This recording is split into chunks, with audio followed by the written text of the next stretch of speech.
Abra sua Bíblia no primeiro livro de Reis. Primeiro não, segundo livro de Reis, capítulo 1.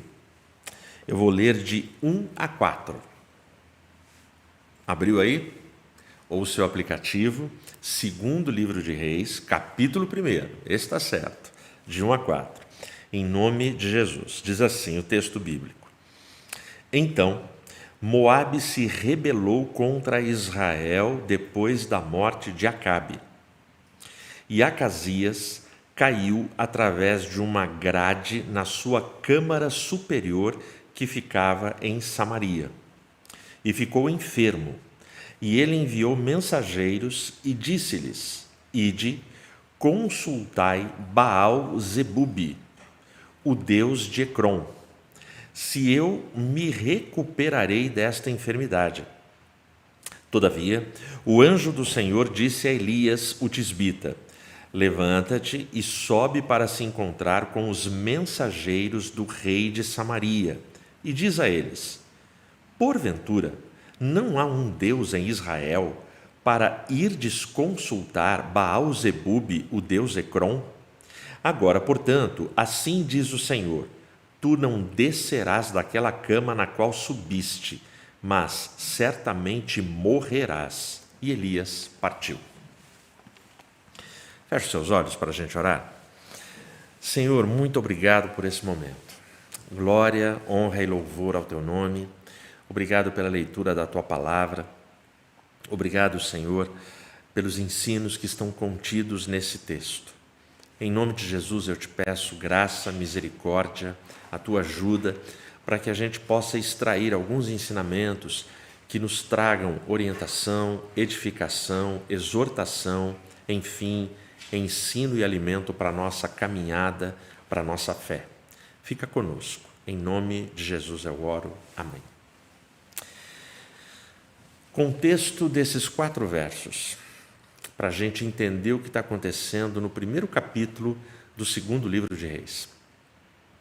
O texto informa para a gente que Acabe, o rei, havia morrido. E o texto informa para a gente que Moabe entrou em revolta, em rebelião contra Israel. Acasias, o filho de Acabe, assume o trono. O texto fala para a gente que ele sofre um acidente, ele cai. Para ficar mais fácil para a gente, ele cai de um aposento no alto. O texto não informa para a gente que altura era essa, mas ele devia estar numa sacada, alguma coisa do tipo, e ele cai dessa sacada. Quando ele cai, o texto diz que ele adoece. E ele fica doente por conta dessa queda. A gente teria muitas histórias para contar de pessoas que levaram tombos graves, tombos grandes, e que tiveram coluna fraturada, ossos, e dependendo da queda contraíram doenças incuráveis, algumas morreram. Ou seja, então, dependendo da queda, a tragédia é certa.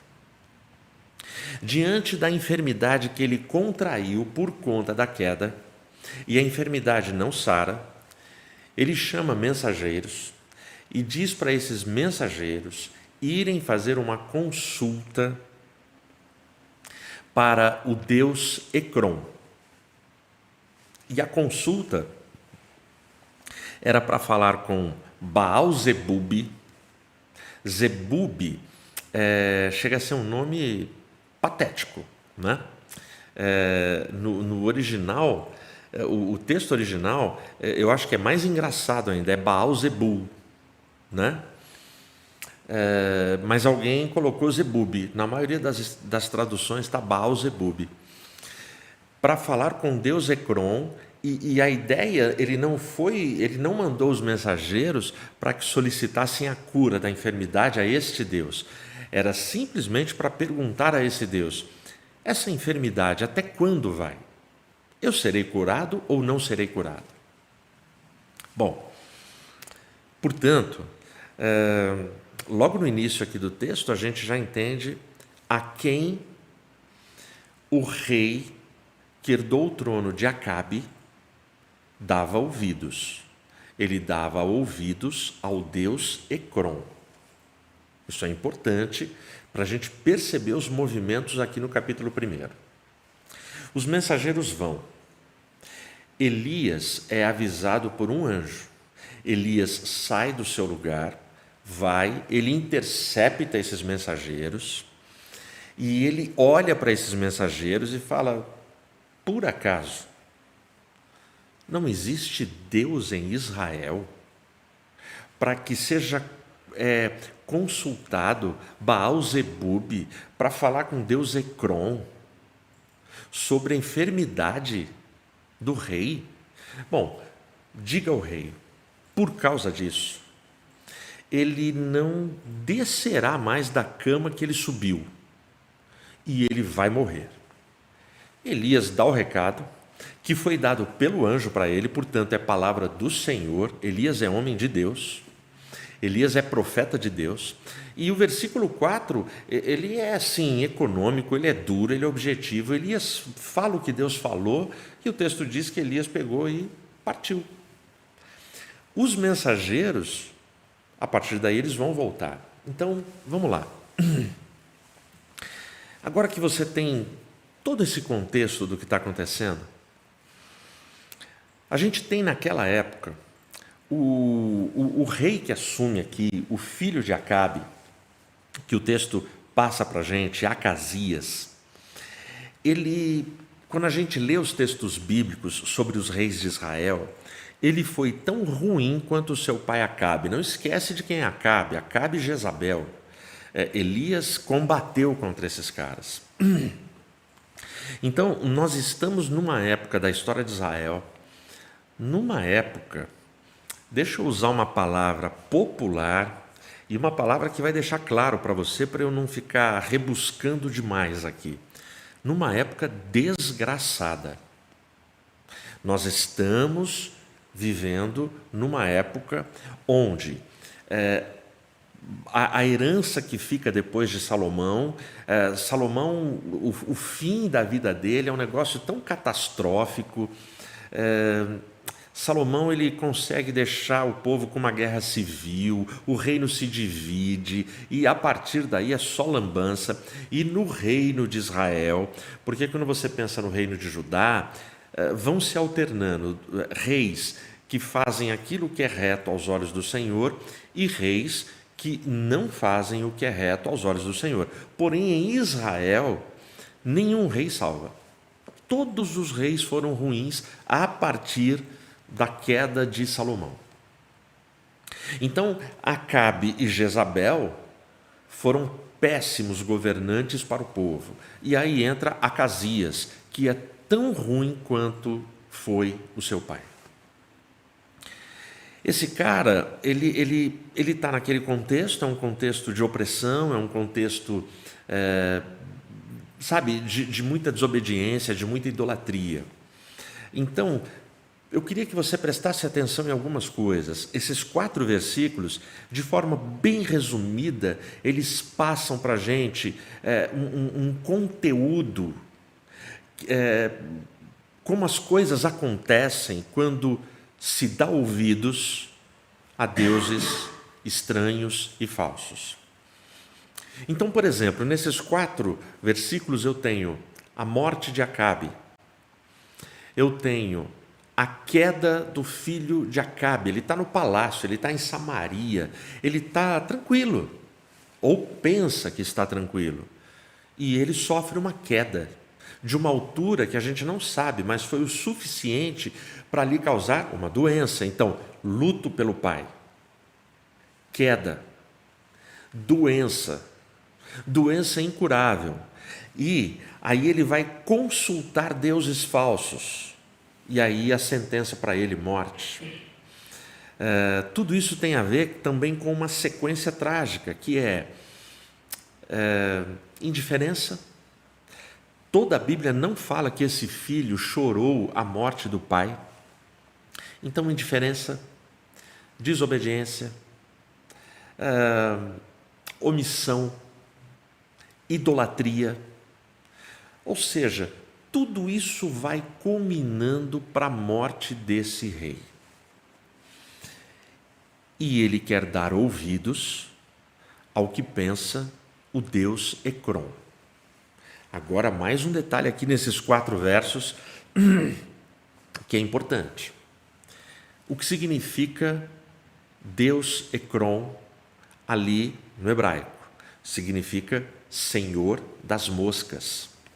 O Deus Ecrom era a principal divindade cananita, porque não se esqueça, em Canaã existia uma multiplicidade de deuses, e a principal divindade era o Deus Ecrom.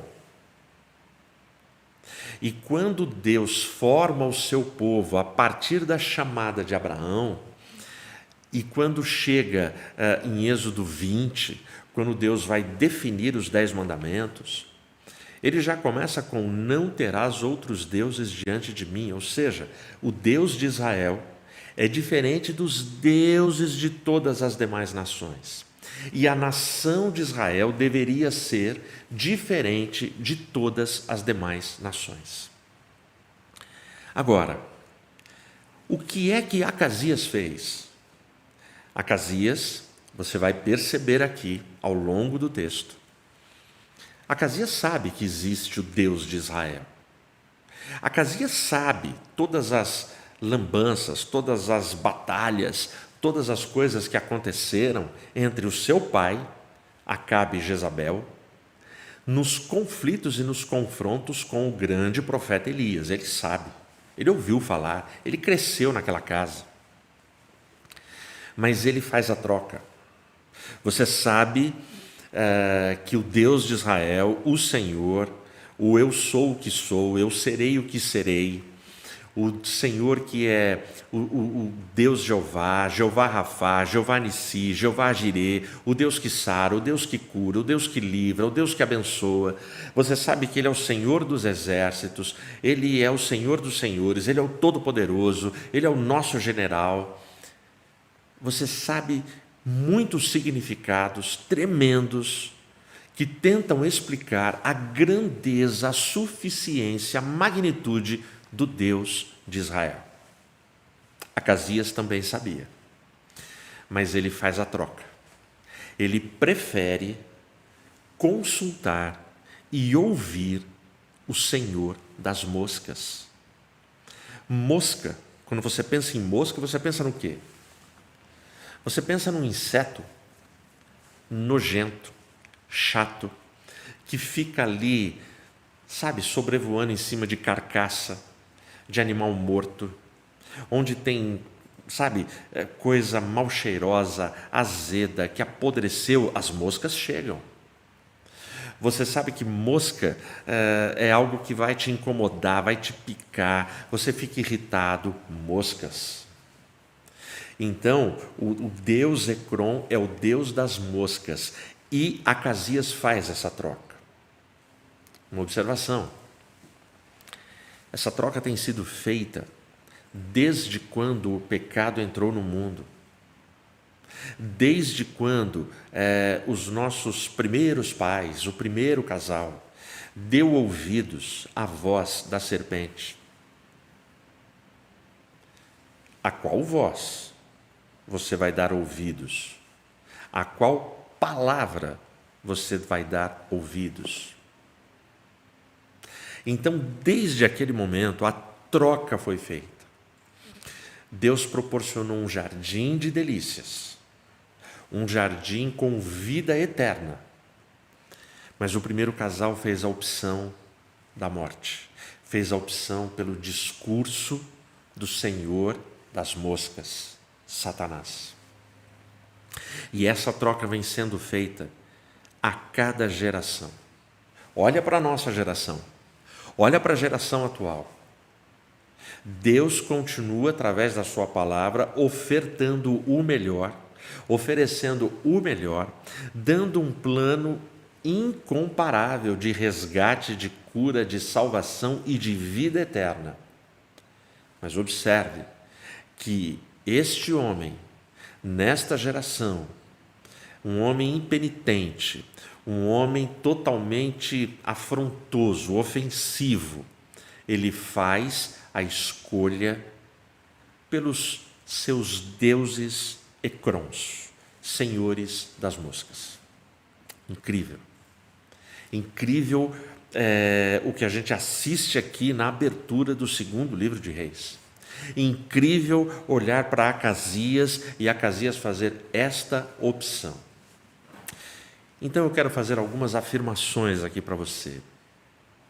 O mundo sabe, pode não conhecer profundamente, mas o mundo sabe que existe uma palavra que deveria ter primazia e deveria ser ouvida. Mas o mundo, ele simplesmente não quer ouvir, ele decide não querer ouvir essa palavra. Eu vou ler para você de 5 a 8 agora. Se você manteve a sua Bíblia aberta, acompanha aí. Olha de 5 a 8. E quando os mensageiros retornaram a ele, ao rei, ele lhes disse: por que vós retornastes? A pergunta de Acasias é porque ele sabia que para ir até o destino que ele mandou, demoraria muito mais. Mas esses mensageiros voltaram muito rápido. A pergunta dele é: o que aconteceu? Por que é que vocês já estão aqui? Olha o 6. E eles lhe disseram: um homem subiu ali para se encontrar conosco e nos disse: ide, voltai novamente ao rei que vos enviou e dizei-lhe: assim diz o Senhor, porventura não há um Deus em Israel que mandas consultar Baal-zebube, o Deus de Ecrom? Portanto, tu não descerás daquela cama na qual subiste, mas certamente morrerás. Perceba, os mensageiros não mudaram a palavra do profeta Elias. E a palavra do profeta Elias, não se esqueça, é revelação de Deus e é palavra de Deus na boca de Elias. Verso 7. E ele lhes disse, olha a preocupação de Acasias: que tipo de homem era este que subiu para vos encontrar e vos disse estas palavras? Ele sabe que o único cara que tinha ousadia na região para interceptar os mensageiros do rei e mandar essa palavra tão dura ao rei seria Elias. Mas ele pergunta: que tipo de homem era esse? Como era ele? Que roupa ele vestia? Qual a aparência dele?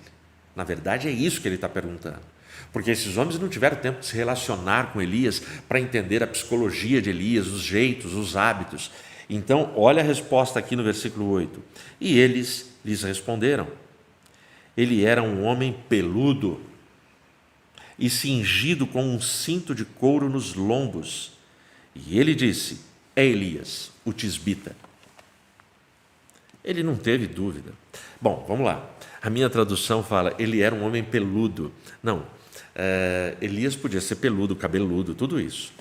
Mas o correto aqui é: ele usava vestes peludas de animais e um cinturão. Essa era a roupa, esse era o traje que distinguia naquela cultura e naquela época um homem de Deus, um profeta de Deus. Veja que é basicamente a mesma roupa que você vai encontrar nos evangelhos João Batista no deserto usando. Essa roupa rústica. E o que significava essa roupa rústica? Simplesmente, não era uma roupa que lhe dava um status, não era de grife, não era de marca. Esta roupa era simplesmente porque o homem de Deus, ele deveria ter uma roupa que fosse simples, que fosse discreta, que não ostentasse. Obviamente, para nós, quando a gente lê uma roupa peluda com um cinto cingido, você fala: meu, que escândalo. Mas naquela cultura não era. Naquela cultura existiam outras túnicas, vestes, turbantes, coisas que ficariam assim impressionantes. Mas a opção era pela simplicidade, pela descrição. Por quê? Porque a palavra do profeta, a palavra do homem de Deus é que precisava prevalecer, proclamar, aparecer e ser impactante. Mas é muito interessante que quando Acasias faz a pergunta, como era? Como era o homem? Quem era o homem? O máximo que eles conseguem falar é da aparência deste homem. E quando eles narram a aparência, Acasias não tem dúvida, ele fala, é Elias, o tisbita, não tem outro. Como você é conhecido? Como as pessoas falam de você? As pessoas, quando narram o que elas enxergam em você, a pessoa que ouve a seu respeito consegue, na hora, definir quem é você. Porque o detalhe aqui não é que ter uma veste peluda e um cinturão já definiria que é um profeta. Porque se Elias fosse um falso profeta, fosse um mau caráter e um péssimo testemunho, é assim que ele ia ser conhecido. É o charlatão do Elias. Mas o Elias, ele tem retrospecto, ele tem biografia, ele tem testemunho, ele é um homem de Deus. Então, a prova de que Acasias sabia qual era a palavra que ele deveria ouvir, dar ouvidos, é que quando tem a narrativa da aparência de Elias, ele já mata a charada, é Elias, o tisbita. Portanto, não perde esse raciocínio de vista. O mundo que nós estamos, como o mundo da época de Acasias e de Elias, o mundo nosso e aquele mundo, sabia, o mundo sabe onde está a palavra que merece ser ouvida, mas o mundo se rebela contra. O mundo está em constante rebelião contra a palavra de Deus e o mundo não quer ouvir. É uma decisão. O não querer ouvir é intencional. O mundo não quer ouvir. O mundo decidiu que não vai ouvir. Quantas pessoas você tenta falar do Evangelho?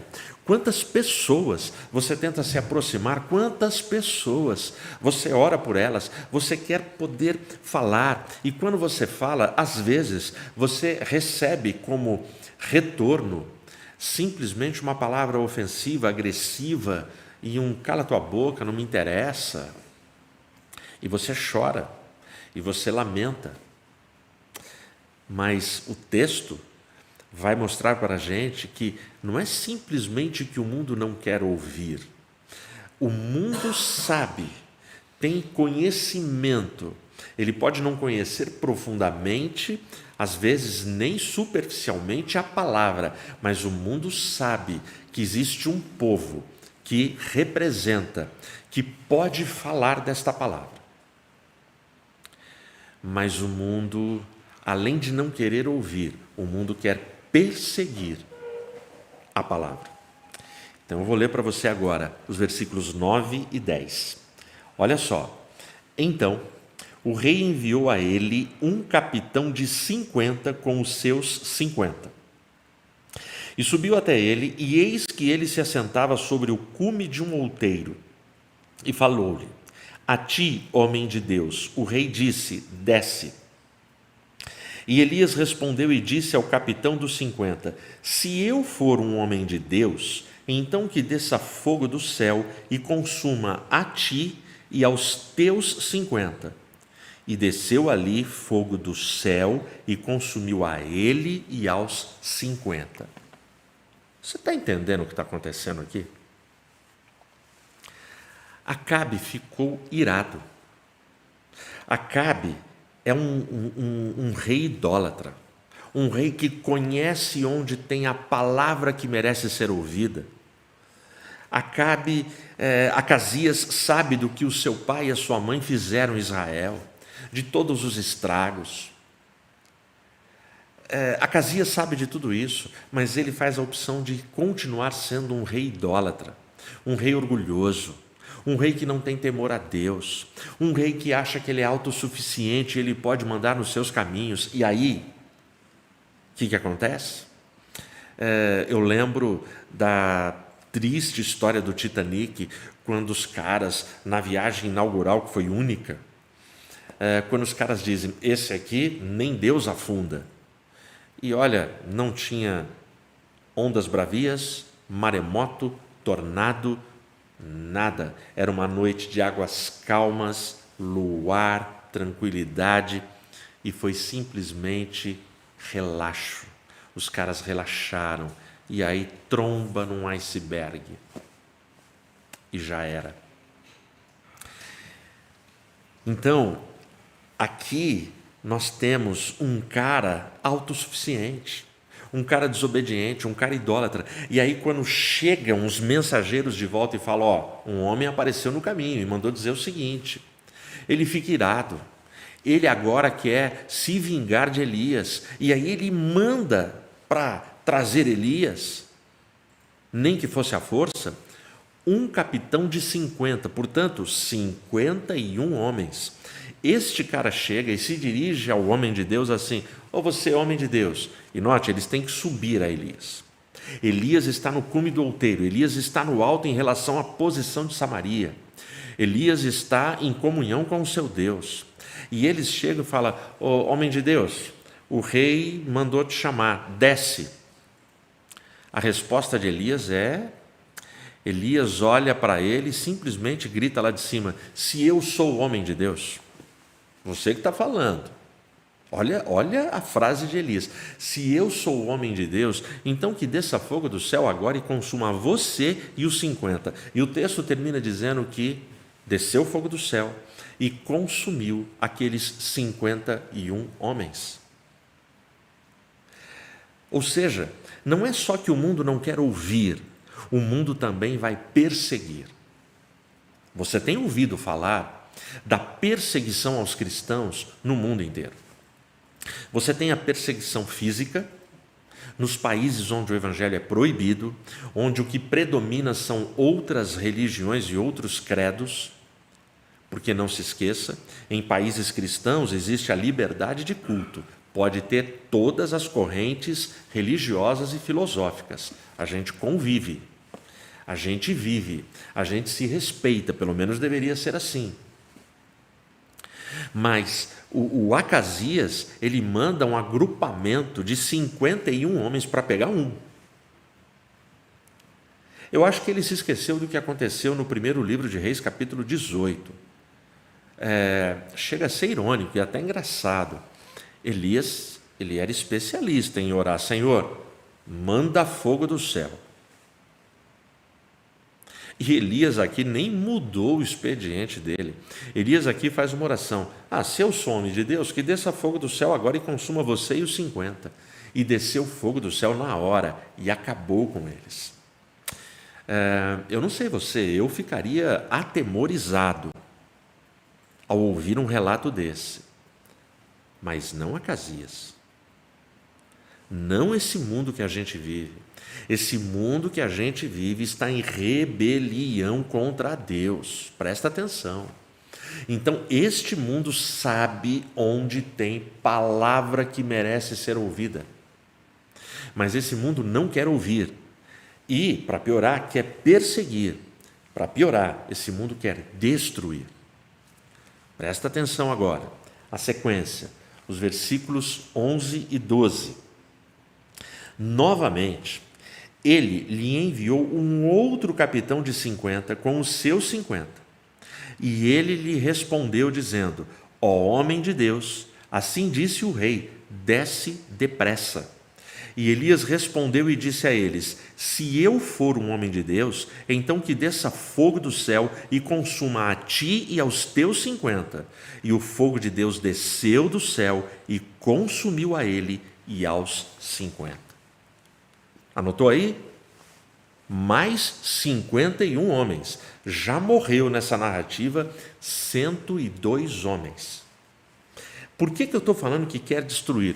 Tem uma palavrinha a mais. Embora a narrativa aqui seja muito parecida com os dois últimos versos que a gente leu, o 9 e o 10, aqui no 11 e 12, no 9 e no 10, é dito, o capitão de 50 chega e fala: "Ô homem de Deus, o rei quer você agora", e ele manda dizer o seguinte: "Desce". O segundo capitão de 50, ele acrescenta a palavra depressa.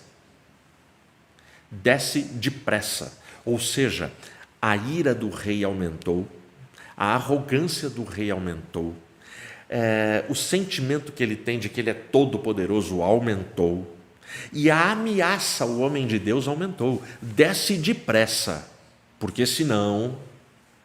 Ou seja, não quer ouvir, quer perseguir, e ao perseguir quer destruir. E a resposta de Elias é a mesma: se eu sou o homem de Deus, que desça fogo agora do céu e consuma você e os 50 homens. Você está entendendo? Você está percebendo o contexto da época e o mundo que nós estamos? Você está entendendo a situação, o contexto cultural e toda a perseguição que nós estamos? Porque nós temos no mundo hoje, continuando a reflexão que eu vinha fazendo, perseguição física, perseguição cultural, perseguição conceitual, filosófica, massacre. O ideal é isola e anula todos os cristãos. Países que aceitaram toda a agenda das teologias liberais e progressistas, hoje estão com seus templos fechados. Muitos templos na Europa hoje são bares, são casas de espetáculos, e deixaram de ser templos em adoração. Nesses países, os cristãos foram empurrados para dentro dos templos. Olha, vocês não podem falar em público, vocês não podem pregar em público, você não pode falar, você tem que respeitar o outro. Você tem que respeitar toda essa invasão aqui na Europa, por exemplo, do Islã. Mas nós somos respeitados quando a gente vai nesses países? Você percebe o que está acontecendo? Você tem uma ideia do que está acontecendo? A qual palavra você dá ouvidos? Qual é a palavra que te sensibiliza? Qual é a palavra que você tem escutado? Porque hoje a gente tem múltiplas palavras. Você tem essa palavra de quarta, você tem o culto regular que você frequenta uma vez na semana, mas, para além destas palavras, muita gente fica caçando na internet gurus, pastores, das mais variadas denominações, e padres, e outros líderes, e coaches, e vai ouvindo, e formando conceitos e saladas. Isso tudo vai se distanciando do puro, simples e suficiente Evangelho. A qual palavra você dá ouvidos? Acasias mostra que ele não tinha o menor temor. Eu imagino um rei, os caras voltam e falam: o cara pediu fogo do céu, desceu o fogo do céu, queimou todo mundo. Aí ele destaca mais 50, mais um líder e manda, e vem fogo do céu. Você quer saber o que vai acontecer agora? Então presta atenção. O mundo acha, como Acasias achava, que tem todo o poder, mas presta atenção, na crise mais aguda, existirão homens que vão se curvar em respeito à palavra. Presta atenção agora. Versículos 13, 14 e 15. Olha o que diz aqui. E ele lhe enviou novamente um capitão dos terceiros 50 com os seus 50. E o terceiro capitão dos 50 subiu. Você está entendendo? O Acasias. Não deu certo 2 pilotões que ele mandou, ele está mandando o 3º pilotão com 50 homens e um líder. Verso 14. Continuando aqui, ó. E chegou, e caiu de joelhos diante de Elias, e buscou-lhe e disse, presta atenção no comportamento deste líder agora. Ó homem de Deus, suplico-te que a minha vida e a vida destes 50 servos teus seja preciosa na tua visão.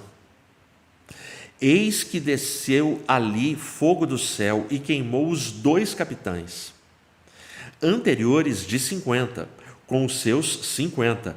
Portanto, que a minha vida seja agora preciosa na tua visão. Você está percebendo? Esse 3º capitão, ele soube o que aconteceu. E Acasias vem e manda ele. Mas esse cara falou, não, peraí. Existe uma palavra aqui em Israel que é mais poderosa do que a palavra de Acasias. A postura desse cara é outra. O respeito dele como profeta é o outro. Os outros 2 chegaram cheios de pompa, de arrogância. Este cara chega com toda a humildade. Ele vai até Elias, mas ele se prostra, ele pede clemência, ele pede misericórdia para ele e para os 50 que ele liderava. Aí olha o 15. E o anjo do Senhor disse a Elias, desce com ele, não o temas. E ele se levantou e desceu com ele até o rei. Eu acho demais esse momento. Eu acho demais esse momento porque o que aconteceu ali em Israel naquele dia, eu e você vamos ver acontecer nos nossos dias. Existem homens e mulheres que chegará um tempo que a pressão dos poderosos deste mundo contra a igreja será tão grande que vai existir homens e mulheres e jovens e crianças e anciãos que serão tocados pelo poder do Espírito Santo, serão sensibilizados e eles mudarão de lado. Eles vão se curvar perante o Deus de Israel. Todo joelho se dobrará. Toda língua confessará que Jesus é o Senhor. Nós estamos vivendo esse tempo, gente. Nós estamos vivendo esse tempo no mundo. Então, estes homens foram mandados por Acasias, mas no caminho, este líder, ele chega na presença do homem de Deus com respeito. Porque qual era o problema ali? O problema ali era, estão afrontando o profeta, o homem de Deus. Ele é o representante de Deus. Israel tem um único Deus. E Acasias foi consultar outros deuses. E aí Deus não permitiu. Tanto é que, se você lembra do início da narrativa, lá no versículo 5, o anjo do Senhor avisa Elias. Não é Elias que vai se intrometer, não, é o anjo que avisa e dá a ordem. Então Elias vai, porque ele é homem de Deus. Então aqui você tem esses homens. Então o mundo pensa que tem todo o poder, mas o mundo não tem todo o poder. Porque a última palavra, ela pertence ao Senhor. A última palavra, ela é do Senhor. Então agora, dá uma olhada aqui nos versos 16 e 17. E ele lhe disse, assim diz o Senhor, porquanto tens enviado mensageiros para consultar Baal-zebube, o Deus de Ecrom, porventura não há um Deus em Israel para que se consulte a sua palavra? Por tal motivo, tu não descerás daquela cama na qual subiste, mas certamente morrerás. Assim, ele morreu, segundo a palavra do Senhor, a qual Elias falou. Presta atenção. A palavra do Senhor, ela sempre prevalecerá.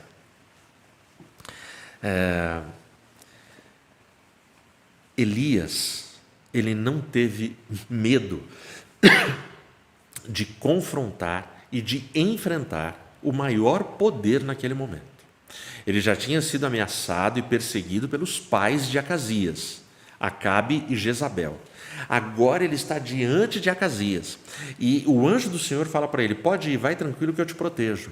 E ele vai e ele repete a mesma palavra dita pelo anjo, que foi a mesma palavra dita pelos mensageiros. Ou seja, a palavra de Deus não foi deturpada. Em tempos de crise, existirão guardiães da palavra de Deus.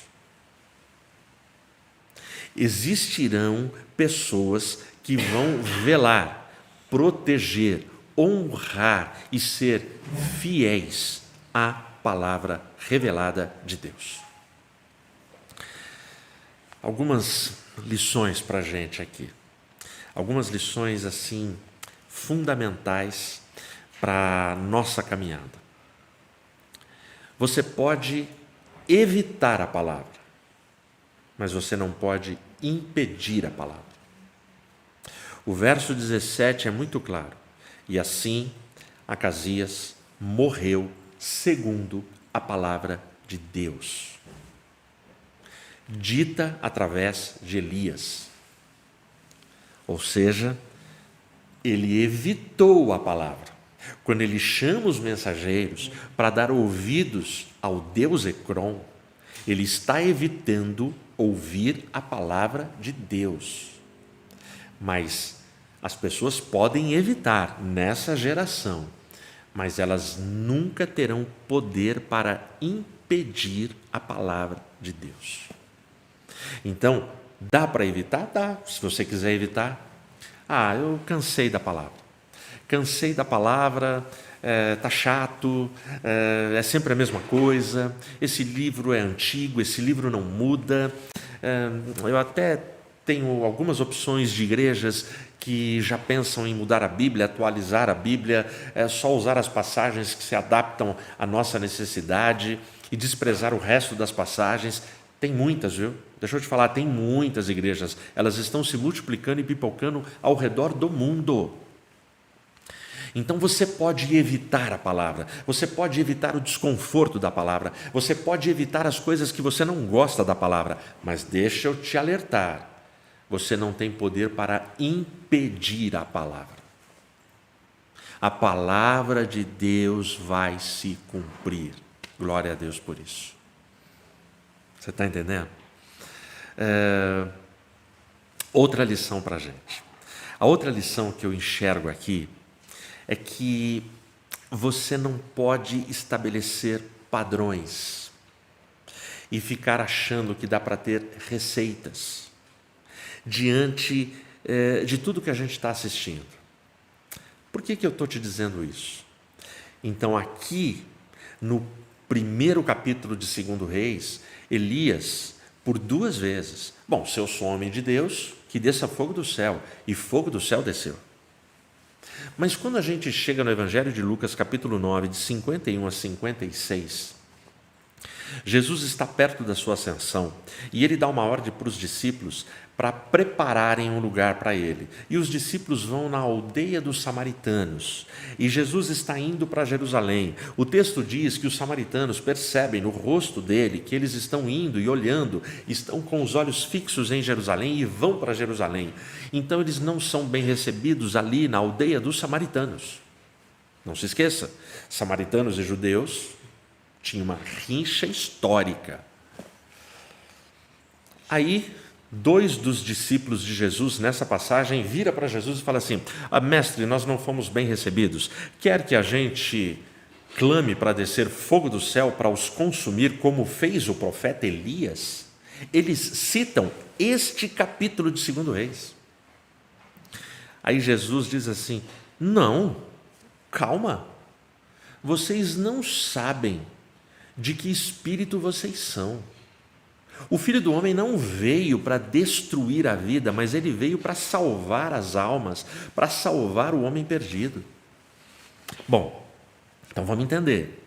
Jesus ele não está censurando o que fez Elias, porque Elias fez o que fez com orientação de Deus. Só que ali em Israel, na época de Elias, tem uma batalha. E a batalha é um rei idólatra, que segue deuses falsos, demoníacos, contra e afrontando o Deus de Israel, no território de Deus. Quem dá o sonho para Elias, a visão para Elias, o recado para Elias é um anjo do Senhor. Outra coisa, Elias como homem não tem poder para fazer fogo cair do céu. Tanto é que ele se coloca, bom, se eu sou homem de Deus, você está entendendo? Então isso não vira padrão. Aliás, quando a gente chega em Apocalipse 13, diz que a besta, ela vai fazer sinais nos últimos tempos tão espetaculares que ela vai fazer inclusive fogo cair do céu. Olha que coisa louca. Lá, aqui no capítulo 1 de 2 Reis, nós temos Deus derramando fogo e consumindo inimigos do profeta. No final dos tempos, a besta vai fazer fogo cair do céu. E aí a gente tem que saber diferenciar o que é um fogo maldito, um fogo de maldição, de um fogo santo que vem de Deus para purificar, abençoar e dar vitória. Como é que a gente consegue ter esse discernimento nesses tempos malucos que nós estamos vivendo? Somente vivendo a última lição que eu quero passar para você. E a última lição é a seguinte: conhecimento sem relacionamento é inútil. O Acasias tinha conhecimento da palavra que ele deveria ouvir, mas ele não se relacionava com o Deus de Israel. Ele queria se relacionar com o Deus Ecrom, o Senhor das moscas. Foi a troca que ele fez. Muita gente na nossa geração tem conhecimento do Deus de Israel, tem conhecimento dos crentes, dos cristãos, dos discípulos, dos evangélicos, dos protestantes, tem conhecimento dessa herança bíblica de milênios, mas não quer se relacionar com o Deus de Israel, não quer se relacionar com o Cristo. Elas só querem o Cristo brother, o Cristo legal, que é o Cristo que abençoa, que livra do perigo, livra do mal, que cura. Mas vai dizer para essas pessoas que esse Cristo é único, que Ele é o único caminho para se chegar à salvação. Vai dizer para elas que elas têm que se prostrar perante esse Cristo e que Ele é Senhor. Vai dizer para elas que elas precisam ouvir e seguir a palavra desse Cristo, do seu Evangelho, que Ele deu a vida por elas. Aí a conversa muda, meu amigo. Portanto, conhecimento sem relacionamento é inútil, não serve para nada. É um montão de conhecimento, mas não tem relacionamento, não tem intimidade. É nesse mundo que nós estamos. E aí eu termino com a pergunta: a qual palavra você dá ouvidos? Se a gente chega no capítulo 17 do primeiro livro de Reis, a gente vai encontrar Elias recebendo a ordem de Deus: vá para o riacho de Querite. Ele tinha acabado de falar na cara de Acabe, de Jezabel, do que ia acontecer, de toda a tragédia nacional que ia acontecer. E aí Deus fala: vai para o riacho de Querite, fica lá, porque você vai beber da água do riacho, e eu ordenei os corvos para que te levem alimento todos os dias. Esse foi o esconderijo que Deus preparou para Elias. Você vai ler no texto, chega um momento que o texto fala: porém, como não chovia, a água do riacho secou. Você pula de versículo, a ordem de Deus é: vá para Sarepta. E é onde a gente vai encontrar Elias chegando na casa da famosa viúva de Sarepta. Ou seja, você vai indo na narrativa da vida de Elias, é assim: vai e fica, agora parte, fica quieto, agora fala. Por que eu estou te lembrando tudo isso? E é assim, a ordem é dada, mas não fala quanto tempo ele ia ficar, o que iria enfrentar. Deus vai revelando pouco a pouco. E Elias... Eu estou te contando isso porque, para mim, a conclusão ela é muito simples, ela é muito clara, ela é muito evidente. Elias é um homem de Deus, por quê? Elias é profeta de Deus, por quê? Porque Deus fala para ele ir, ele vai. Fala para ele enfrentar, ele enfrenta. Fala para ele fica, ele fica. Se esconde, ele se esconde. Fala, ele fala. Proclama, ele proclama. Denuncia, ele denuncia. foge, ele foge. Ou seja, Elias dá ouvidos à palavra do Senhor. E dar ouvidos à palavra do Senhor, essencialmente Elias obedece à palavra do Senhor. Elias não tem vergonha de fugir quando é para fugir, porque Deus orientou. Elias não tem medo de ir perante um rei idólatra, porque Deus o orientou e o garantiu. Elias é esse cara. A qual palavra você dá ouvidos? Nós estamos vivendo esse tempo, gente. Nós estamos vivendo um tempo muito difícil, um tempo muito complexo, muito complicado, um tempo onde o mundo, com muitas armas bélicas, armas disfarçadas, armas sedutoras, armas filosóficas, culturais, ideológicas, com todo tipo de arma, o mundo tenta dizer para esta geração o que disse no Éden. Não é bem assim. A palavra não quer dizer isso. E aí vem reinterpretando a palavra para esse tempo. E, infelizmente, muita gente no exército de Deus, dos filhos de Deus, muita gente tem sido seduzida, tem sido fragilizada na sua fé, tem relativizado os seus valores e tem, se jogado em toda essa lambança que tem acontecido nesse tempo. Sai dessa. Volte-se à simplicidade do Evangelho. Abra a palavra de Deus. Confronte o que está acontecendo com a palavra. Entenda a história do mundo nesse momento. Porque a gente está vivendo um tempo de guerra. E a gente precisa ouvir a palavra do Senhor. E ouvir de forma ativa e não passiva. O que é ouvir de forma ativa? Eu ouço, eu compreendo. Eu tenho dúvida, eu leio de novo. Eu tenho dúvida, eu leio de novo. Eu tenho dúvida, eu oro. Eu continuo em dúvida, eu procuro meu pastor, alguém de confiança, alguém que tem testemunho, alguém que é bíblico. Eu tenho dúvida, eu vou de novo e Deus vai te esclarecer, vai te revelar. E aí, você entendeu? Obedece. É isso. A qual palavra você dá ouvidos? A minha oração é que você dê ouvidos, prioritariamente, à palavra revelada de Deus. Que Deus te abençoe.